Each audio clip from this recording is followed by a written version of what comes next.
Cuba trade, is it good for America? Is it good for Arkansas? We'll talk to Senator Boozman about that, as well as Congressman Ted Poe right after this. Hi, folks. Thanks for tuning in. Here's your host, Representative Rick Crawford.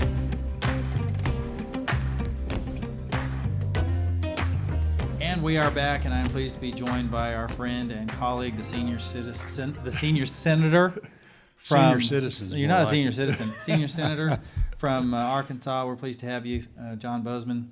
And we're glad you came over today. No, thanks for having me. And we appreciate all your hard work, especially on this Cuba issue. Well, listen, don't hold that crack about senior citizen against me. That was a Freudian slip. I'll take my discount. That's all right. You take your discount. Listen, you're leading the way on Cuba trade over in the Senate, and you are my counterpart in the Senate because you and I co-chair. We actually chair the subcommittees that have authority over this deal. Right. So talk about your bill in the Senate and kind of what we hope to achieve there. Well, what we're doing, Rick, is really what you're doing. Is we're trying to make it such that we can facilitate trade with Cuba. And it's difficult to do if you don't have financing. Mm-hmm. And so what we're doing is make it such that that individuals can provide financing, not the government, things like that, right, but just individuals being able to provide financing to the Cubans so that we can sell products. I got to talk about it. Give it a little background, a little context here, because this goes back to 1960, as we put the embargo in place. And of course, that was a pretty tense time, and that was it has effectively been in place that whole time. And we really haven't changed our position as the economy and as geopolitics have changed. We really haven't changed it. And I don't think anybody is suggesting a wholesale repeal of that embargo. However, I do think there's certainly a jobs dynamic to this as it applies to Arkansas. What do you think about that? Well, all of the studies that have come out indicate that Arkansas would be right at the top as far as benefit economically. But I think besides that, I had the opportunity when I was in the House to serve with Tom Osborne, the great coach from Nebraska. Oh, yeah. And Nebraska being a very agricultural state, this was one of the things he was really passionate about. But he used to get up on the floor of the House and he'd say, look, as a young coach, I learned very quickly if you ran the same play over and over and again, you didn't get anywhere. He said, we've been running this play for 40 years, and that was the time frame when he was here. He said, we need to do something different. So, when you do this, you're not only trading goods and services, you're trading ideas, you're trading values, things like that. That's how you change the world. And then the other problem is you have to be consistent, and we trade with a lot worse actors, the Chinese, the Saudis, all of these, the Vietnamese, all of these people that if you want to talk about human rights, there's real problems there.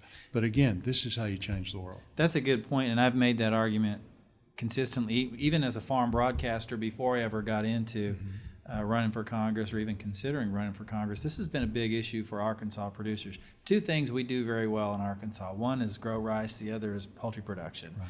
And those are the two favorites on the Cuban diet. Right. So, yes, Arkansas definitely benefits from this, but... and you've got to have financing, to be able to do that. And so that's what I know you're trying to do on the House side. That's what we're trying to do on the Senate side. And the good news is, we've made a lot of progress in these areas in the last year or so. Yeah, I think we're getting some progress. There's going to be, a little give and take over here in the House, but I think all in all, Chairman Conaway has agreed that this is the approach to take with trying to tear down those barriers to financing. Up to this point, it's been kind of a cash and carry market. That's difficult for us to be able to do that and how that impacts. And Arkansas. It's encouraging. You've got the through your persuasion and this and that, we've got the chair of the Ag Committee. That's a big deal. Yeah, that's an important step. Our governor and our Ag Secretary just returned from Cuba last week. I think they had good things to say, and I think ultimately, though, they're kind of waiting for us to do something at the federal level that actually gives them the flexibility to do the things that we're talking about. Yeah. I would love to have been on that trip, and I don't know if you've been to Cuba yet. Not yet, but I'd love to go. I've been to Guantanamo. Well, you got to get out of the Gitmo area. It's interesting. I tell people that I'd much rather be serving in Guantanamo than a state prison in Arkansas or a Oh federal my prison. goodness! Yeah, they got it pretty good They've there. got it pretty good by there. comparison. But I think what's going to happen is once these kind of bans lift, the travel ban is really loosening up and things. As we do that, it's going to change fairly rapidly, and I think there's a lot of people that would like to see it, as it is now.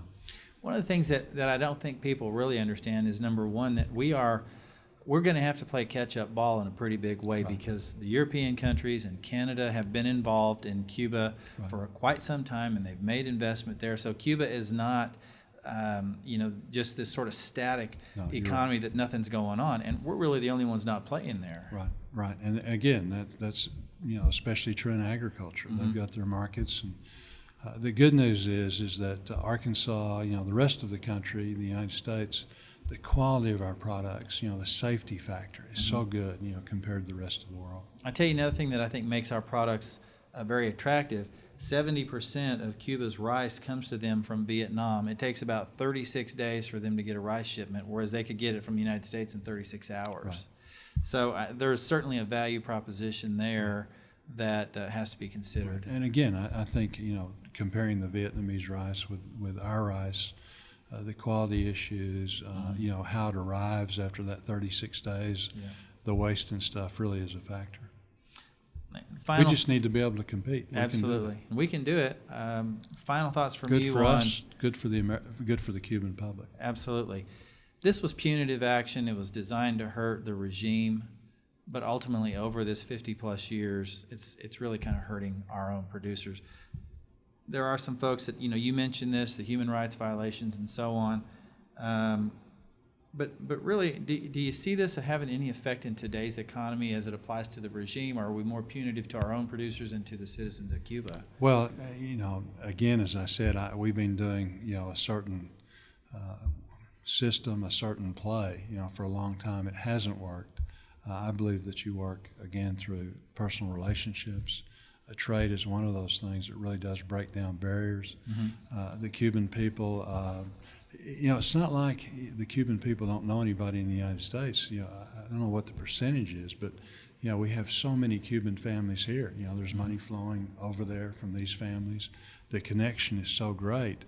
I think they're ripe, just for in a very peaceful way, again, to get our ideas, our values, our sense of democracy, things like that. All of those, it's not going to happen overnight, but it's a great story to tell, and I think it's something that would be very, very beneficial to us, our markets, our people, but also beneficial to the Cuban people. Excellent. Senator, I thank you for being with us today. No, thanks Enjoyed for, it. You need to come over and visit more often. I do, and thanks for all your hard work over here. And Sure thing. You're just a great example of how well the Arkansas delegation works together. And we appreciate your leadership, particularly on the agricultural issues. And I know that your chairman on the Ag Committee, Chairman Conaway, thinks a great deal of you and has a tremendous amount of respect. He's one of my old buddies. Yeah, I know. You and him go back a little like ways. I say, he's just a good guy, but you're one of his leading henchmen. Oh, good. That's good. Good to hear it. Thank you, Senator. When we come back, Congressman Ted Poe from Texas joins us. Stay with us. Hey, folks, this is Congressman Rick Crawford. Are you planning a trip to Washington anytime soon? Well, we want to make it as easy as possible for you to enjoy your trip. Just Google Representative Rick Crawford and you'll find our website. When you do, click on Serving You at the top of the website and then select Touring DC. The tour request form will come up and it's easy to fill out. If you have any trouble, just contact our office and we're happy to help. We want to make your family's trip to our nation's capital as enjoyable as possible. Thanks so much for visiting our website, and we look forward to seeing you very soon. And we are back, and as promised, Representative Ted Poe from the great state of Texas is with us. Thank you so much for coming over. Glad to, Rick. Thanks. We're going to talk Cuba trade because I know that our districts are real similar, and particularly in rice. And you and I have had opportunity to work on some rice issues before. You remember the Rice Caucus. So I know this has some real potential for folks in the Texas rice-producing region. But talk about what Cuba trade means to folks in your district and in the state of Texas. The rice farmers that I represent want to trade with Cuba. Historically, the Texas rice farmers, as some in Arkansas, have grow long grain rice. Mm-hmm. And there are three markets in starting in the 50s were Iran, Iraq, and Cuba. Bummer. you know, and they've lost almost all of that market now. Right. And there is no market for their long grain rice except for Cuba, and so it'd be good for them. And they've lost, you know, many of the rice farmers have gone out of business. Yeah, we're seeing. I mean, you know, I think we'll see somewhere in the neighborhood of maybe 2.2 million acres nationwide of rice production in the United States, and I think so many folks don't know that we grow rice in the United States, and then when they find out that we do, they're surprised to see where it's grown. And Texas is not one of those states. Most people you say Texas and they think about West Texas. They don't think about East Texas where you're from. So it's pretty important to you.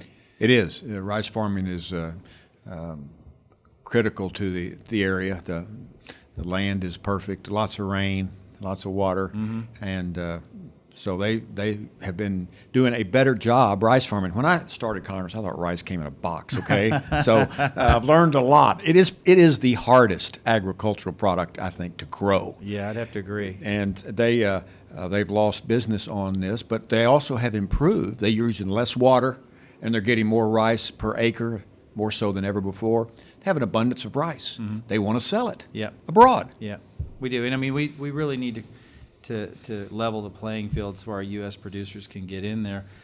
You know, I want to get your perspective in just the last minute or two that we have here, the political dynamic of this. You know, we talk about this, you know, since the Bay of Pigs, this has been, you know, this has been going on. It's really kind of outlived its usefulness as a political tool. And I kind of see it as really kind of more punitive to our U.S. producers, if anything. Certainly we don't want to validate the regime that's there. But this bill actually goes around the regime and those private sector interests that do exist there, such as they do exist. It opens the door for us to do some things and lift that cash and carry restriction. But talk about sort of that vestige of the Cold War, and it's really, I think we've outgrown it. Well, we have. A 50-year policy that's been a failure is still a failure. The Castro brothers are still there. And not trading agricultural products with Cuba doesn't punish Cuba. It punishes American rice farmers. The Cubans are still getting rice, but they're not getting it from us. They're getting it from Vietnam. And Brazil and Venezuela, lovely countries that they are. Exactly. So it punishes Americans, punishes American jobs by failure to trade with Cuba. They do have human rights violations. China has human rights violations. A lot of countries do. That's a separate issue. But getting them food and being able to trade with them, and the Cubans seeing more Americanism, is a good thing for Cuba. So I think that policy did not work, and let's open the doors and let America trade rice. Cubans want American rice. They used to, I think, half of their they used to import half of their rice from the United States. It's better and it's cheaper, so it's better for them. It's better for the United States, especially. I think they're now at 70% of their rice comes from Vietnam. Almost all of their food is imported because they don't have really the space and the base to produce for their 11 million population. So it's important to them. It's important to us. And you've been a stalwart on rice. I've enjoyed working with you over the years and look forward to continuing that. Judge Ted Poe, thank you so much for being with us today. Thank you, Rick. You bet. And thank you all for joining us for Tune In. We'll see you next time.